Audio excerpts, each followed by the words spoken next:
And we are leading the way with breaking news here at 6 o'clock. Tension between two drivers on 275 in Anderson Township ending with a man dead and the other saying that he stared down the barrel of a gun. Good evening. I'm Mike Dardis. Thanks for joining us at 6 o'clock. I'm Cherie Polello. So it's a situation that sent a car up in flames here and brought traffic along 275 to a standstill for about 6 hours today.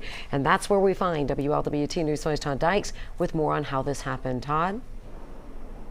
Hi, Cherie. Yeah, fortunately, traffic rolling once again on westbound 275 near Kellogg Avenue, but it came to a screeching halt when a car crossed the median and slammed into a crane, causing a deadly fire.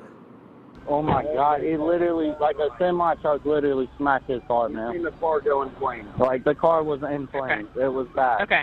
Trenton Montgomery, seen here talking to a Hamilton County Sheriff's deputy, tells me he's still trying to make sense of what happened on 275 around 10 this morning. Too shaken to go on camera, Montgomery told a 911 dispatcher that a man in another car aggressively cut him off and then pointed a gun at him while they were driving on the eastbound side of the highway.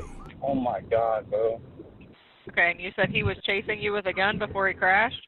Yeah, and then he tried to cut me off and ended up hitting the front of my car, and then he spun out and then went into oncoming traffic. The driver, who Montgomery says had a gun, ended up crashing into a truck with a crane on it on westbound 275 between Kellogg Avenue and 5 Mile. What Montgomery told me mirrors what he told investigators. An additional call from a Trenton Montgomery in a silver Tiburon that was advised he was being chased by a subject in a blue Toyota Corolla, threatening the complainant with a firearm, and then he went into oncoming traffic. We're told the driver of that car died when his vehicle burst into flames. It appears the truck driver he hit will be okay. Investigators had the highway's westbound lanes closed for almost 6 hours, opening up just before the evening rush.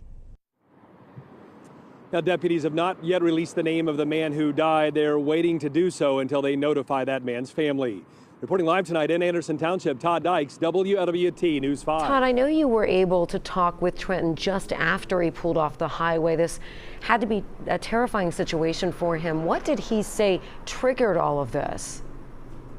Yeah, Cherie, he told me he has no idea. He said he was just on his way from one job site to another when all this went down. He was very shaken up, as you can imagine. At one point, even saying he was trying to figure out a way to turn around and get back to the other side of the highway because he knew the situation was, in his words, really bad.